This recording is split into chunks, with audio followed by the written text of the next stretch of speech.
வணக்கம், welcome to elementary student channel. நம்ம சேனலை இப்போ தான் நீங்கள் ஃபர்ஸ்ட் டைமாக பார்க்குறீங்க அப்படின்னா சேனலை சப்ஸ்கிரைப் பண்ணிக்கோங்க, பெல் பட்டனை ப்ரெஸ் பண்ணி வச்சுக்கோங்க. பாருங்க, நேரத்துக்கு தூங்கு, நேரத்துக்கு வா, நேரத்துக்கு சாப்பிடு, அப்புறம் என்ன சொல்லலாம், நேரத்துக்கு படி, நேரத்துக்கு சமைச்சிக்க, நேரத்துக்கு எல்லா வேலையும் முடிச்சிக்க அப்படின்னு சொல்லுவோம் இல்லைங்களா, நேரத்துக்கு. அப்ப அந்த நேரத்துக்குன்னு சொல்லும் போது என்ன வேர்டை யூஸ் பண்ணலாம் அப்படின்னா ஆன் டைம். சொல்லுங்க, ஆன் டைம் அப்படின்னா சரியான நேரத்துக்கு எதையா இருந்தாலும் செய்ய கத்துக்க அப்படின்னு சொல்றோம். ஓகேவா? இப்ப நேரத்துக்கு அப்படின்னா நம்ம என்ன பேசணும், ஆன் டைம் வச்சுதான் நம்ம இன்னைக்கு பேச போறோம். இப்ப பாருங்க, நேரத்துக்கு தூங்கு. அப்ப ஆன் டைம் ஸ்லீப்னு நம்ம அப்படியே லிட்டரா டிரான்ஸ்லேஷன் பண்ண முடியாது. முதல்ல வேர்பை எழுதுவோம். தூங்கு, sleep, sleep on time, sleep on time, நேரத்துக்கு தூங்கு அப்படின்னு அர்த்தம். ஓகேவா? இப்ப இதையே நேரத்துக்கு படி எப்படி சொல்லலாம், நேரத்துக்கு படி அப்படின்னா ஸ்டடி ஆன் டைம். இதை இங்க எழுதிடுறேன், இங்க எழுதல போல இருக்கு. Study on time, study on time, நேரத்துக்கு படி அப்படின்னு அர்த்தம். ஓகேவா? இப்ப பாருங்க, நேரத்துக்கு வா, நேரத்திலே வீட்டுக்கு வந்துரு, லேட்டாலாம் வராதுன்னு சொல்லுவானுங்க. நேரத்தில், நேரத்துக்கு அப்படின்னு அர்த்தம். பாருங்க, come on time, come on time, இதுல வந்து ஸ்பேஸ் இருக்கணுங்க. ஆன் டைம், நேரத்துக்கு சாப்பிடு, லேட்டா சாப்பிடாத, நேரத்துக்கு சாப்பிடு. Eat on time. அப்ப நீங்க இதே போல இந்த ஆன் டைம் வச்சு நீங்க எவ்வளவு சென்டென்ஸ் வேணாலும் பேச முடியும் உங்களால. ஓகேங்களா? உங்களுக்கு ஆன்சர் தெரிஞ்சிச்சு அப்படின்னா நீங்க கமெண்ட் பாக்ஸ்ல கமெண்ட் பண்ணலாம். பாருங்க, நீ நேரத்துக்கு அங்க போயிடு, நேரத்திலே போயிடு அப்படின்னு பேச்சு வாக்குல சொல்லுவோம் இல்லைங்களா, அதை எப்படி சொல்லலாம்? இதுல சப்ஜெக்ட்லாம் வந்திருக்கு. இதுல பாருங்க, இங்க சப்ஜெக்டே எதுவும் கிடையாது, நம்ம அப்படியே கமெண்ட் பண்றோம். ஓகேவா?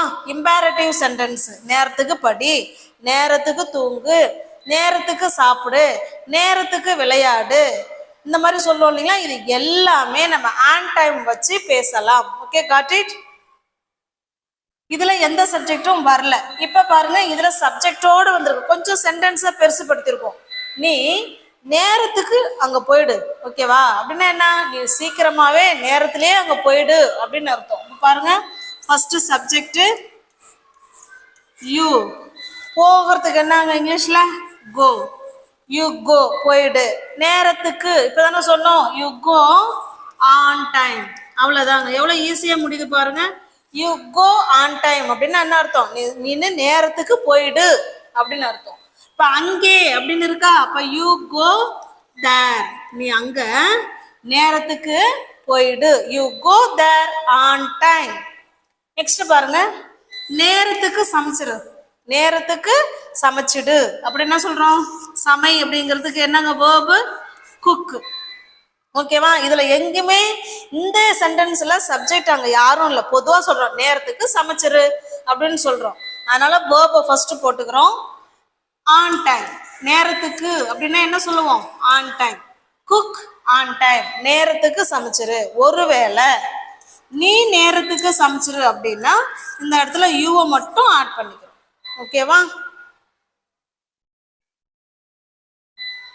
நெக்ஸ்ட் பாருங்க, இப்ப இது வரைக்கும் முந்தின சென்டென்ஸ் நம்ம எல்லாமே நம்ம ஆன் டைம் வச்சு நம்ம பார்த்தோம். ஆன் டைம்னா நல்லா தெரிஞ்சுக்கோங்க, நேரத்துக்கு அப்படின்னு அர்த்தம். உங்களுக்கு என்னென்ன சென்டென்ஸ்லாம் ஆன் டைம் வச்சு உங்களுக்கு இன்னும் வொக்காபுலரி தெரியுது அப்படின்னா நீங்க கமெண்ட் பாக்ஸ்ல கமெண்ட் பண்ணுங்க. ஆன் டைம் இப்ப பார்த்தது ஆன் டைம். இப்ப நெக்ஸ்ட் நம்ம பார்க்க போறது வேற ஒரு வேர்டு எடுத்திருக்கோம். பாருங்க, வேண்டும். ஏற்கனவே பார்த்துருக்கோம். வேண்டும், நீ செய்ய வேண்டும், நீ படிக்க வேண்டும், நீ போக வேண்டும், நீ நடக்க வேண்டும், நீ எழுத வேண்டும், அந்த மாதிரி வேண்டும் வேண்டும்னு வருது அப்படின்னா நம்ம அங்க ஷுட்டு வச்சு பேசணுங்க. என்னது, ஷுட்டு. ஷுட்டுன்னா வேண்டும், நீ அது செஞ்சா உனக்கு நல்லது அப்படின்னு நம்ம அட்வைஸ் பண்றோம் இல்லைங்களா, அதுதான் ஷுட்டு. இப்ப பாருங்க, நீ வர வேண்டும், நீ வர வேண்டும். இப்ப ஃபர்ஸ்ட் யாரு, சப்ஜெக்ட் யூ. சப்ஜெக்டுக்கு அடுத்தது ஷுட்டு சேர்க்கணும். You should, you should come. வரத்துக்கு என்னங்க இங்கிலீஷ்ல கம். பாருங்க, அவ்வளோதாங்க. இது நீ வரத்துக்கு இங்கிலீஷ்ல கம், வேண்டுக்கும் இங்கிலீஷ்ல ஷுட். ஓகேவா? இப்போ அப்படியே ஆர்டர் பண்ணிட்டேன் பாருங்க. யூ ஷுட் கம் அப்படின்னா நீ கண்டிப்பா வரணுங்க. யூ ஷுட் கம்னா என்ன அர்த்தம்? நீ கண்டிப்பா வரணும் அப்படின்னு அர்த்தம். மஸ்ட் வச்சு சொல்லலாம். யூ மஸ்ட் கம் அப்படின்னா மஸ்ட், யூ மஸ்ட் கம் அப்படின்னா நீ 100% வந்தே ஆகணும் அப்படின்னா மஸ்ட். நீ வந்தா உனக்கு நல்லது, நீ வரலன்னா நானே எல்லாத்தையும் சாப்பிட்டுறேன் அப்படின்னு சொல்லுவோம் இல்லைங்களா? அப்ப நீ வந்தா நல்லது, நீ செஞ்சா நல்லது அப்படின்னு சொல்லும் போது ஷுட் வச்சு பேசிக்கோங்க. ஓகேவா? இப்ப பாருங்க, நீ வரக்கூடாது, நீ வரக்கூடாது. இது நெகட்டிவ் சென்டென்ஸ் சொல்றோம். பாசிட்டிவ் சென்டென்ஸா இருந்தா ஷுட் பேசிக்கோங்க. இதே நெகட்டிவ்ல சொல்றீங்க அப்படின்னா ஷுட்டு கூட நாட் ஆட் பண்ணிக்கோங்க. நாட் ஆட் பண்ணிக்கிட்டா கூடாது, நீ செய்யக்கூடாது, நீ படிக்கக்கூடாது, நீ நடக்கக்கூடாது, ஓடக்கூடாது, விளையாடக்கூடாது, இந்த மாதிரிலாம் சொல்றோம் இல்லைங்களா? அதுக்கு ஷுட்டு பிளஸ் நாட்டு. நீ செய்யணும் அப்படின்னு பாசிட்டிவ்ல சொன்னா ஷுட்டு, நெகட்டிவ்ல சொன்னா ஷுட்டையும் நாட்டையும் சேர்த்துக்கோங்க. ஓகேவா? இப்ப பாருங்க, நீ வர வேண்டும் அப்படின்னா யூ ஷுட் கம். நீ வரக்கூடாது அப்படின்னு நெகட்டிவ்ல சொல்றோம் இல்லைங்களா? இப்ப பாருங்க, சேம் இதே சென்டென்ஸ் தான். யூ ஷுட், யூ ஷுட், ஷுட்டுக்கும் கம்முக்கும் இடையில தான் நாட்டு சேர்க்க போறோம். யூ ஷுட்டின்ட், இந்த எண்ணெய் இங்க போட்டு ஒரு அபாஸ்ட்ரஃபி போட்டு டீ போட்டுக்கலாம். ஓகேவா? ஷுட்டையும் நாட்டையும் சேர்த்து ஷுட்டின்ட் அப்படின்னு சொல்லிருக்கோம். யூ ஷுட்டின்ட் கம், நீ வர கூடாது அப்படின்னு சொல்லிட்டோம். ஓகேவா? இப்ப பாருங்க, அடுத்தது நீ வரவே, அங்க ஒரு எம்பசைஸ் பண்றோம் பாருங்க. இது வரக்கூடாதுங்க, இயல்பா சொல்றோம். இன்னும் நல்லா ஸ்ட்ராங்கா சொல்றோம். நீ வரவே கூடாது அப்படின்னு ஒரு எம்பசைஸ் பண்ணி சொல்றோம் இல்லைங்களா? அதை எப்படி சொல்லலாம்? யூ, இதுவுமே நெகட்டிவ் வேர்டு தானே. நீ வரவே கூடாதுங்கிறது நெகட்டிவ் வேர்டு தான். இப்ப பாருங்க, யூ ஷுட், நாட்டுக்கு பதிலா நீங்க நெவர் சேர்த்துக்கலாம். நெவர் அப்படின்னா ஒருபோதும் அப்படின்னு அர்த்தம். நீ ஒருபோதும் இங்க வந்துடாத அப்படின்னு தான் அர்த்தம். You should never come. ஓகேவா? இது வேறங்க. நீ வரக்கூடாது அப்படின்னா இயல்பா சொல்றோம். யூ ஷுட்ன்ட் கம், நீ வரக்கூடாது. நீ வரவே கூடாது அப்படின்னா இதுதான் நெகட்டிவ் வேர்டு. இந்த இடத்துல நீங்க நாட்டு சேர்த்துறாதீங்க. ஷுட்ன்ட் நெவர் கம்னு வராது. நெவரே ஒரு நெகட்டிவ் வேர்டு, அப்புறம் நாட்டு ஒரு நெகட்டிவ் வேர்டு சேர்த்துடக்கூடாது. நாட்டுக்கு பதிலாக தான் நம்ம நெவர் சேர்த்து அதனால எம்பசைஸ் பண்ணி சொல்றோம். யூ ஷுட் நெவர் கம், நீ வந்துடவே கூடாது, நீ வரவே கூடாது அப்படின்னு சொல்றோம். Okay, got it? இப்ப பாருங்க, நீ வந்து இருக்க கூடாது, நீ வந்து இருக்க கூடாது அப்படின்னு சொல்றோம். இத பாருங்க, you should, you should have, you should have not. should கூட have வந்துரும். should கூட have வந்தா நம்ம verb 3 தான் சேர்க்கணும். இப்போ இங்க பாருங்க, ஒரு நிமிஷம் இங்க பாருங்க, come, இது verb 1, இது should கூட வர்றது. subject should plus verb 1 இதுதாங்க. இதே நீங்க should have சேர்க்குறீங்க அப்படின்னா should have, would have, would have அதெல்லாம் have வந்துருச்சுன்னா அவங்க கூட verb 3 தான் போடணும். ஓகேவா? இப்ப பாருங்க, come verb 1, came verb 2, come அதே தான் verb 3. ஓகேவா? நல்லா புரிஞ்சுதா? இப்ப பாருங்க, you should have not come, நீ வந்திருக்கவே கூடாது, வந்திருக்கவே இல்லை, வந்திருக்க கூடாது, வந்திருக்க கூடாது. இங்கதான் நம்ம எம்பசைஸ் பண்றோம். நீ வந்திருக்கவே கூடாது, நீ வந்ததே முதல்ல தப்பு சொல்லுவோம் இல்லைங்களா? இப்ப பாருங்க, இந்த நாட்டுக்கு பதிலா இங்க நெவர் சேர்க்க போறோம். You should, you should never, you should never have, you should never have come. அவ்வளவுதான். பாருங்க, ஓகேவா? புரியுதுங்களா? Shall we go to the next sentence? இப்ப அதே மாதிரிதான் இதை நீங்க சொல்ல போறீங்க. உங்களுக்கு ஆன்சர் தெரிஞ்சிச்சுன்னா நீங்க கமெண்ட் பாக்ஸ்ல கமெண்ட் பண்ணலாம். அவன் அதை எடுக்க வேண்டும். ஏதோ ஒரு பொருள் இருக்கு, அவன் அதை எடுக்க வேண்டும் அப்படின்னு சொல்றோம். எப்படி சொல்லலாம்?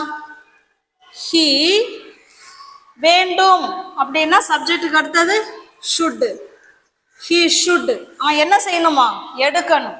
He should take. அதை அப்படின்னா இட்டு சேர்த்துக்கோங்க. ஹி ஷுட் டேக் இட், அவன் அதை எடுக்க வேண்டும் அப்படின்னு சொல்லியிருக்கோம். இங்க பாருங்க, அவன் அதை எடுக்க கூடாது அப்படின்னு நெகட்டிவ்ல சொல்ல போறோம். நெகட்டிவ்ல சொன்னா ஷுட்டையும் நாட்டையும் சேர்த்து சொல்ல போறோம். அவ்வளவுதானே? இப்ப பாருங்க, he shouldn't.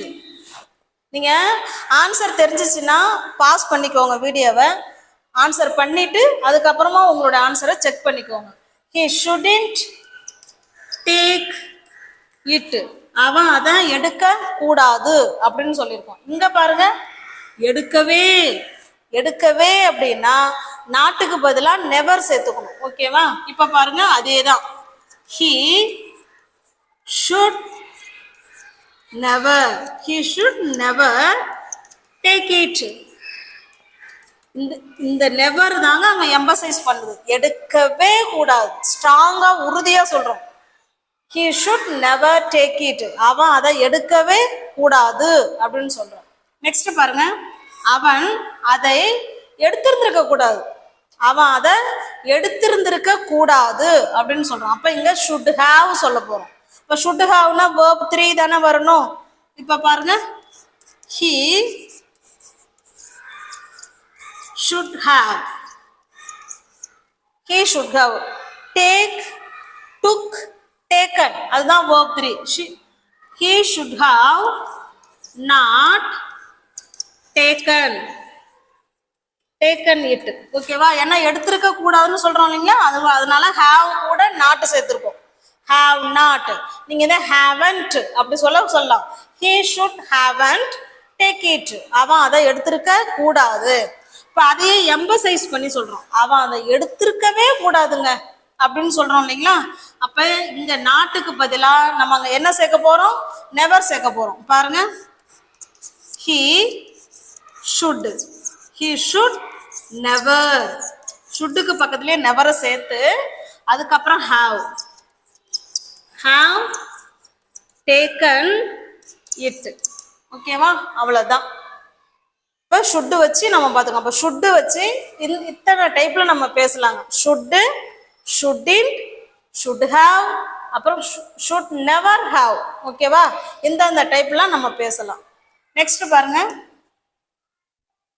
சாப்பாடு தீர்ந்துருச்சு. சாப்பாடு தீர்ந்துருச்சு, தண்ணி தீர்ந்துருச்சு, ஸ்நாக்ஸ் தீர்ந்துருச்சு, பால் தீர்ந்துருச்சு, கேஸ் தீர்ந்துருச்சு. இந்த மாதிரிலாம் ஏதோ ஒரு பொருளை சொல்லி தீர்ந்துருச்சுன்னு சொல்லுவோம் இல்லைங்களா. அதுக்கு என்ன சொல்லலாம் அப்படின்னா ரன் அவுட். என்ன சொல்லாங்க? Run out. ஏதாவது ஒரு பொருளை சொல்லி இது தீர்ந்துருச்சு அப்படின்னு சொல்றதுக்கு நம்ம என்ன சொல்லாங்க? Run out. சொல்லுங்க, ரன் அவுட். என்ன தீர்ந்து போச்சோ அதை அப்படியே முன்னாடி சொல்லி நீங்க ரன் அவுட் சொல்ல போறீங்க. இப்ப பாருங்க, சாப்பாடு தீர்ந்து விட்டது. எப்படி சொல்லலாம்? the food, the food இப்பதானே முடிஞ்சிருக்கு, அதனால அதாவது just now இப்பதான் முடிஞ்சிருக்கு அப்படின்னா நீங்க present perfectல சொல்லணும். the food has run out. சாப்பாடு தீர்ந்து விட்டது அப்படின்னு சொல்றோம். got it? அது போல தண்ணி தீர்ந்துருச்சு நம்ம சொல்லுவோம் இல்ல, தண்ணிலாம் தீர்ந்துருச்சுப்பா, சாப்பாடு தீர்ந்துருச்சு. அப்ப எப்படின்னா சொல்லலாம்? the water has run out. எது தீர்ந்து போச்சுன்னு சொல்றோமோ அதை முன்னாடி சொல்லிக்கோங்க. அதுக்கு பக்கத்துல கட்டாயமா has சேர்த்துக்கோங்க. ஓகேவா? has சேர்த்து அதுக்கப்புறம் run out பேசிக்கோங்க. இப்ப பாருங்க, பெட்ரோல் தீர்ந்துருச்சு அப்படின்னு சொல்றோம். பாருங்க, பெட்ரோல் has run out.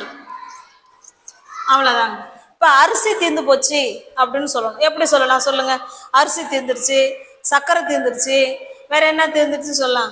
மிளகாத்தூள் தீர்ந்துருச்சு, புளி தீர்ந்துருச்சு, எல்லாம் ஆயிடுச்சுன்னு சொல்லுவோம் இல்லைங்களா, அதுதான். இந்த மாதிரி ஆயிடுச்சு, தீர்ந்துருச்சு, இல்லை முடிஞ்சிருச்சு அப்படிங்கிறத நம்ம ரன் அவுட் வச்சு பேசலாம். ஓகேவா? இது நீங்க இன்னும் இதுல நான் இப்ப சொன்னதுக்கெல்லாம் நீங்க கமெண்ட் பாக்ஸ்ல கமெண்ட் பண்ணலாம். இப்ப சக்கரை தீர்ந்துருச்சுன்னா என்ன சொல்லலாம்? The sugar has run out. அவ்வளவுதாங்க. ஓகேவா? புரியுதா? அப்போ ஒரு விஷயம் இல்லை, ஒரு பொருள் தீர்ந்து போச்சு அப்படின்னு சொல்றதுக்கு நம்ம ரன் அவுட் வச்சு பேசலாம். Got it? நெக்ஸ்ட் பாருங்க, எனக்கு தெரியும். இப்ப ஏதாவது ஒண்ணு சொல்றாங்கன்னு வச்சுக்கேன், அதெல்லாம் எனக்கு தெரியும், நீ போ சொல்லுவோம் இல்லைங்களா. எனக்கு தெரியும் என்ன சொல்லலாம்? ஐ. தெரியும் அப்படின்னா நோ.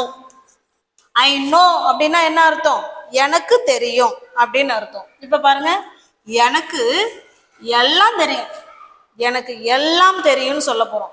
எல்லாம் அப்படின்னா என்ன சொல்லுவோம்? எவ்ரிதிங். எல்லாம்னா என்ன சொல்லலாம்? எவ்ரிதிங் சொல்லலாம். தெரியும்னா நோ, எனக்குன்னா ஐ. அவ்வளவுதான். இப்போ வந்துருச்சா சென்டென்ஸ்? இப்ப பாருங்க, ஃபர்ஸ்ட் சப்ஜெக்ட், அதுக்கப்புறம் verb no.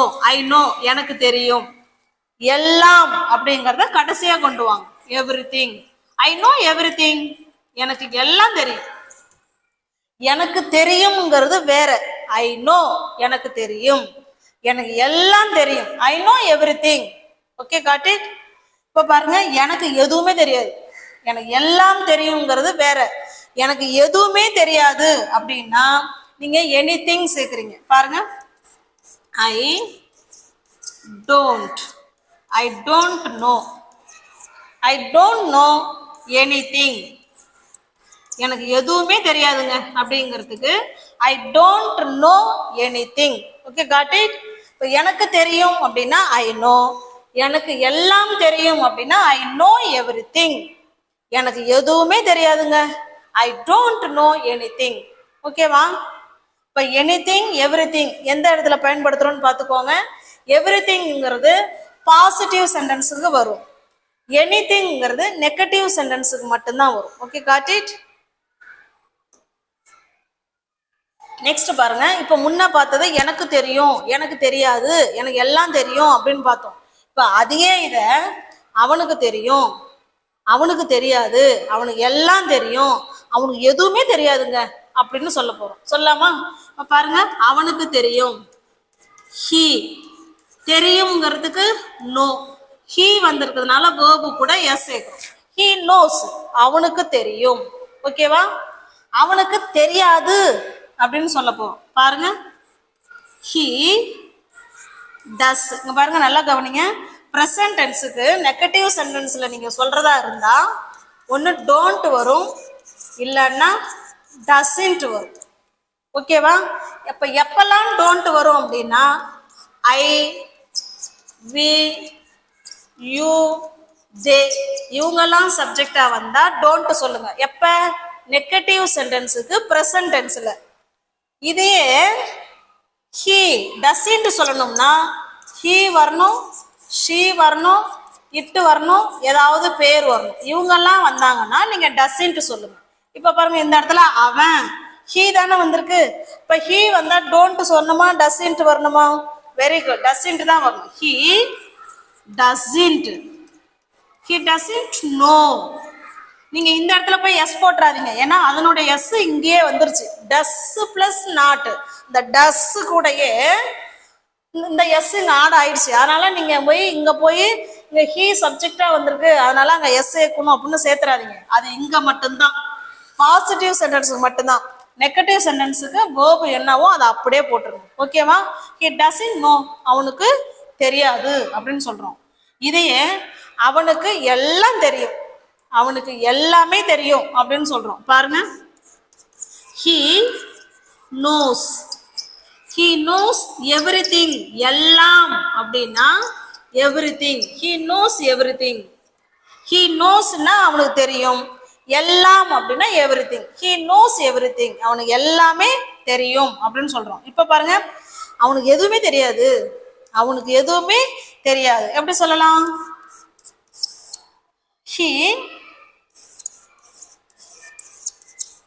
he doesn't know. He doesn't know anything. Anythingனா எதுவுமே தெரியாது. He doesn't know anything. அவனுக்கு எதுவுமே தெரியாது. Okay, got it? புரியுதுங்களா? ஓகே, இப்போ நம்ம இன்னைக்கு பார்த்தது எல்லாமே பாருங்க. ஃபர்ஸ்ட் நம்ம என்ன வச்சு பார்த்தோம்? ஆன் டைம் வச்சு பார்த்தோம். ஆன் டைம்னா நேரத்துக்கு வா, நேரத்துக்கு படி, நேரத்துக்கு தூங்கு, அது பார்த்தோம் இல்லைங்களா? அப்போ இன்னும் உங்களுக்கு நிறைய சென்டென்ஸ் தெரிஞ்சிச்சுன்னா நீங்க கமெண்ட் பாக்ஸ்ல கமெண்ட் பண்ணலாம். அடுத்தது என்ன பார்த்தோம்? இப்ப எனிதிங், எவ்ரிதிங், எனிதிங், எவ்ரிதிங், இதை எங்க யூஸ் பண்ணணும்னு பார்த்தோம் இல்லைங்களா? எனிதிங் பார்த்தீங்கன்னா நெகட்டிவ் சென்டென்ஸுக்கு வரும், எவ்ரிதிங் வந்து பாசிட்டிவ் சென்டென்ஸுக்கு வரும். ஓகேவா? இது புரிஞ்சுதுங்களா? அதுக்கப்புறம் ஒரு பொருள் தீர்ந்துருச்சு, ஒரு பொருள் ஆயிடுச்சு அப்படின்னு சொல்றதுக்கு ரன் அவுட். சொல்லுங்க, ரன் அவுட். அப்புறம் என்ன பார்த்தோம்? ஷுட் பார்த்தோம், வேண்டும். அது கூட ஷுடின்ட். ஷுடின்ட் எப்போ யூஸ் பண்றதுன்னு பார்த்தோம். அதுக்கப்புறம் should have, should have use பண்றது பார்த்தோம். அதுக்கப்புறமா should have never, should have never பார்த்தோம் இல்லைங்களா? இதை எல்லாத்தையுமே நம்ம டே டு டே லைஃப்ல பயன்படுத்தி நம்மளால பேச முடியும். இது நம்ம வாழ்க்கைக்கு ரொம்ப ரொம்ப தேவையான ஒன்று தான். நம்மளோட சேனல் உங்களுக்கு பிடிச்சிருக்கு அப்படின்னா லைக் பண்ணுங்க, கமெண்ட் பண்ணுங்க, தெரிஞ்ச உங்களுடைய ஃப்ரெண்ட்ஸுங்களுக்கு ஷேர் பண்ணுங்க. ஓகேவா? கமெண்ட் பண்ணுங்க. Okay, thank you.